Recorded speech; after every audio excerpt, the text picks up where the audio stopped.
এই যে বাচ্চা, শোনো, দাঁড়াও।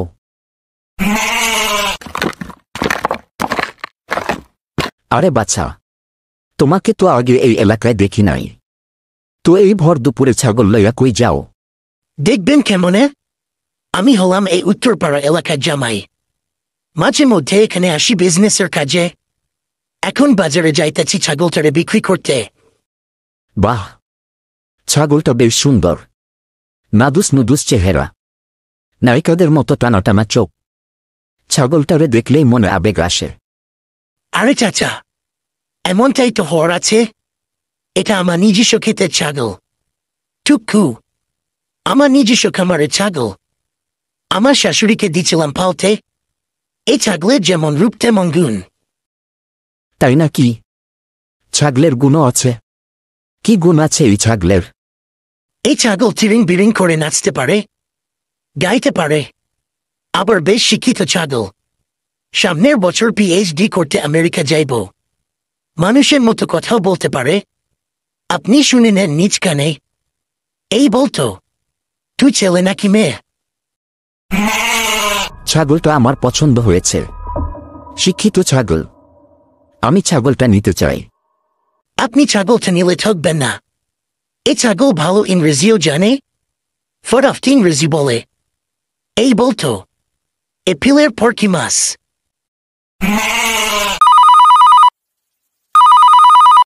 কে ফোন দিল আবার? ওহ, ছাগল তোর মা ফোন দিয়েছে। দাঁড়া, ফোনটা ধরি।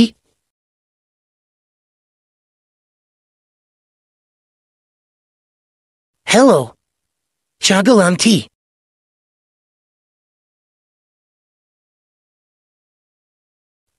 আপনি কোনো চিন্তা করবেন না। ছাগল একা একা মাঠে যায়নি। ওকে ছেলে ধরা নিবে কি করে? আমি ওর সাথে আছি না। সত্যি ছাগল আমার সাথেই আছে। কোনো সমস্যা নাই। ওকে এখনো বিক্রি করি নাই। গভীর আলোচনা পর্যালোচনা চলছে। চিন্তা করবেন না। ভালো একটা ফ্যামিলিতে বিক্রি করব। এই তোর মাকে একবার ডাক দিয়ে বুঝিয়ে দে, তুই আমার সাথেই আছিস।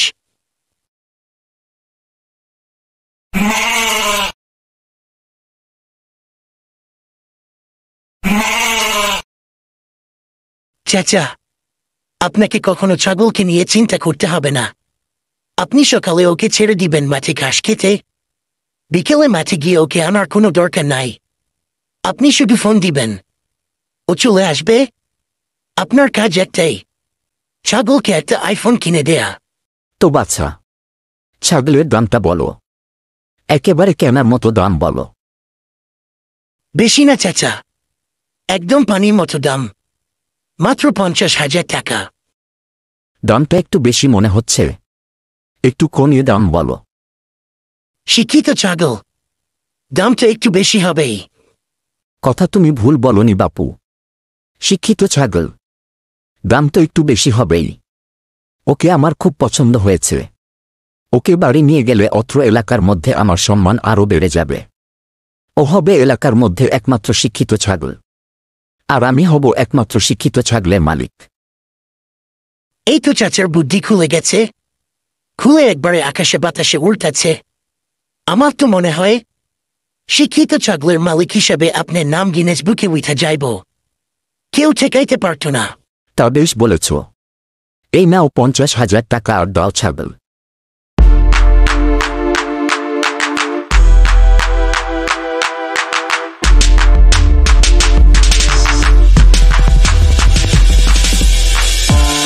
ছাগল দেখলেই মনে হয় নিজের খেতে ছাগল। আহ, কত ছাগল! ছাগলগুলো ঢেপ ঢেপ করে আমার দিকে তাকিয়ে ডাকছে। আয় আয়, ছাগল আয়। তোদের প্রতি আমার কত ভালোবাসা। দেখ কত কাঁঠাল পাতা আনছি। আয় আয়।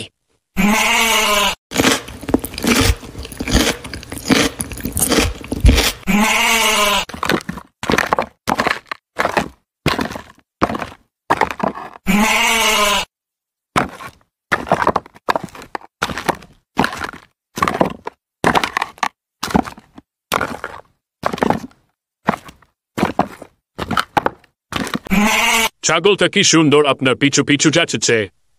আপনার নিজস্ব ছাগল নাকি? হ্যাঁ রে ভাই, আমার নিজস্ব একান্ত ব্যক্তিগত ছাগল। ছাগল নিয়ে এই রোদের মধ্যে কই যাইতেছেন? আর আপনাকে তো আগে এই এলাকায় দেখি নাই। নতুন আসছেন নাকি আমাদের এলাকাতে? দেখবেন কি করে? আমি হলাম এই দক্ষিণ পাড়ার জামাই। মাঝে মাঝে আসি শ্বশুর বাড়িতে। আজ আসছিলাম এই ছাগলটা নিতে। আমার শাশুড়ি এই ছাগলটা গিফট করেছে আমাকে। এখন এই ছাগলটা বাজারে বিক্রি করতে যাচ্ছি। এরপর আমার নিজের গ্রামে ফিরে যাব। এক্সপোর্ট ইম্পোর্টের ব্যবসা শুরু করব। ছাগলটা তো বেশ স্বাস্থ্যবান, আর মনে হচ্ছে খুব প্রভুভক্ত। আমি নিতে চাইছি আপনার ছাগল। কত টাকায় বিক্রি করতে চাইছেন এই ছাগল? বেশি না, মাত্র 20,000 টাকা। আরে, বেশি হয়ে যাচ্ছে দাম। আর একটু কমিয়ে দাম বলেন। আপনি হরেন এই এলাকার জামাই, তার মানে আমাদের সবারই আত্মীয়। আত্মীয় হিসাবে দাম একটু কনসিডার করেন জামাই। আত্মীয়ের কথা শুনে তো আমার মনে আবেগ চলে আসছে। মনটা একেবারে গদগ্ধ হয়ে গেল। ওকে, আত্মীয় হিসাবে একদম 10,000 টাকা, সাথে কাঁঠাল পাতা ফ্রি। এই নেন 10,000 টাকা। ছাগলটা দেন জামাই। নেন ছাগলের রশি আর ফ্রি কাঁঠাল পাতা। ওই গিন্নি, কই গেলে? এইদিকে আসো, দেখো আজ কি আনছি। তাড়াতাড়ি এসো। কি হলো? এত হাত ডাক করছেন কেন? বাড়িতে কি ডাকাত পড়েছে? তার চেয়েও বড় কাণ্ড ঘটেছে। 20,000 টাকার জিনিস 10,000 টাকায় কিনে এনেছি। আজ আমি জিতে গেছি। দেখো কি আনছি। কই কি আনছেন? আমি তো কিছুই দেখছি না। হাই হাই, কি বলে? এত বড় ছাগলটা দেখতে পাইতেছ না? কি ছাগল? এত আমাদের ছাগল পটলা। দেখেন, ওর কানের নিচে কাটা দাগ। ছোটবেলায় পটলা পড়ে গিয়ে কান কেটে ফেলেছিল, সেই দাগ এখনো আছে। হাই হাই, আমার কি সর্বনাশ হলো রে।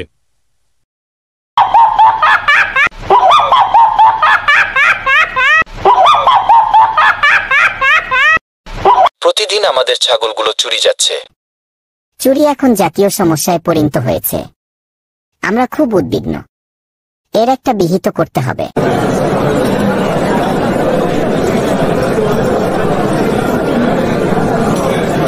শুনেন সবাই, এভাবে হট্টগোল করে লাভ নাই। আমাদের নিজেদেরকেই একটা যুগান্তকারী পদক্ষেপ নিতে হবে। আমরা আমাদের ছাগলগুলোকে পাহারা দিব। প্রতিদিন মাঠে ছাগলগুলোকে ঘাস খেতে দিয়ে আমরা পাহারা দিব। এক এক দিন এক একজন পাহারা দিবেন। এভাবে পালা করে আমরা পাহারা দিব। তাহলে এই কথাই রইল। আজ পাহারা দিবে করিম ভাই। এই ছাগলেরা, তোরা নিশ্চিন্ত মনে ঘাস খেতে থাক। আমি পাহারায় বসলাম। দেখি কোনো শালা ছাগল চুরি করতে আসে, এমন মার লাগাবো যে দিল্লি উড়ে গিয়ে পড়বে। দাও, দিনে যত খুশি ইচ্ছা পাহারা দাও। দিনটা তোমার হলে রাতটা যে আমার। ওগো, দিনটা তোমার হলে রাতটা যে আমার।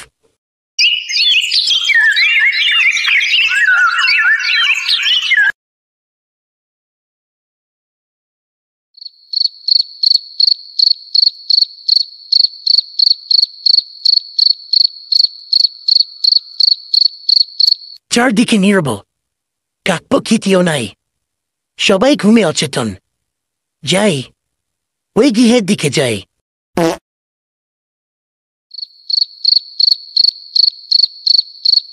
সবাই ঘুমে বেহুশ। যাই, এই গৃহের ছাগলের খোয়ারে প্রবেশ করি। আমিও নাই, ছাগলও নাই। কেমন মজা হবে।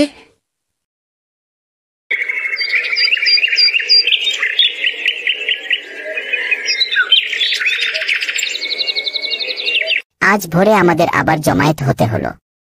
সমস্যা দিন দিন বাড়ছে। আগে দিনের বেলা মাঠ থেকে ছাগল চুরি হতো, এখন রাতের বেলা বাড়ি থেকে ছাগল চুরি করে নিতেছে। এর বিহিত না করলে হবে না। মাতাব্বর সাহেব বাড়ি নাই, শহরে গেছে। তিনি ফিরবেন আগামীকাল। মাতাব্বর সাহেব আগামীকাল বাড়ি ফিরলে আমরা সবাই তার কাছে যাব। তিনি কোনো না কোনো সমাধান ঠিকই বের করবেন। আমি যা করি তুই তা ফলো করতেছিস মনে হয়। আমি হাত নাড়লে তুইও হাত নাড়িস, আমি পা নাড়লে তুইও পা নাড়িস। আরে শত চেষ্টা করলেও আমার মতো হতে পারবি না। আমার মতো শক্তি আর সাহস কোনো ছাগলের নাই, তাই আমার নাম বাঘা। বুঝলি কিছু?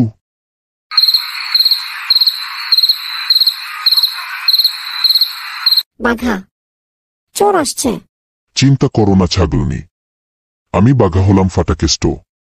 আজ দেখো চোরের কি অবস্থা করি আমি।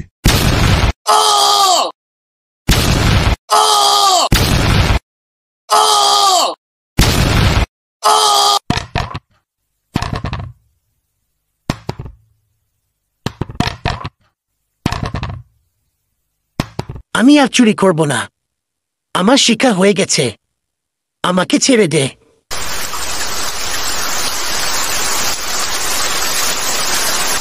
আমি আর চুরি করব না, আমার শিক্ষা হয়ে গেছে, আমাকে ছেড়ে দে।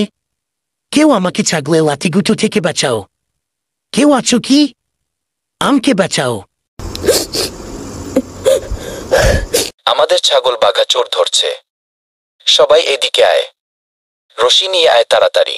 আরে এই চোরকে তো চিনেছি, এই লোক বলে উত্তর পাড়ার জামাই, আবার বলে দক্ষিণ পাড়ার জামাই, পূর্ব পাড়া পশ্চিম পাড়াও বাদ যায়নি। আসলে তো এই লোক বিবাহী করে নাই। বিয়ে করলে তো আমি এক এলাকার জামাই হতাম, বিয়ে করি নাই বলেই তো আমি সারা এলাকার জামাই। আমার ছাগল আবার আমার কাছেই বিক্রি করেছে এই চোর। নিজের ছাগল নিজে চিনেন না, হে দেও কি আমার দাস? চুরি করে আবার বড় বড় কথা বলতেছিস। কেন জানেন না চোরের মার বড় গলা? আমি তো খালি ছাগল চুরি করছি, আর কেউ কেউ তো পুকুর চুরি করে, খাল বিলও বাদ দেয় না চুরি করতে, আবার বিদেশে পালিয়েও যায়। আমি তো ছাগল চুরি করে দেশেই আছি। ধর, মার্শালারে। ছাগলের যে লাঠিগুটো খেয়েছি, আমার শিক্ষা হয়ে গেছে, আমি আর চুরি করব না, আমাকে ছেড়ে দেন। শুনো, চুরি করা মহাপাপ, এ থেকে বিরত থাকো। এ যাবত যারা অপকর্ম করেছে তারা কেউ না অতীতে রেহাই পেয়েছে, না ভবিষ্যতে রেহাই পাবে, তাই সৎভাবে জীবন যাপন করো।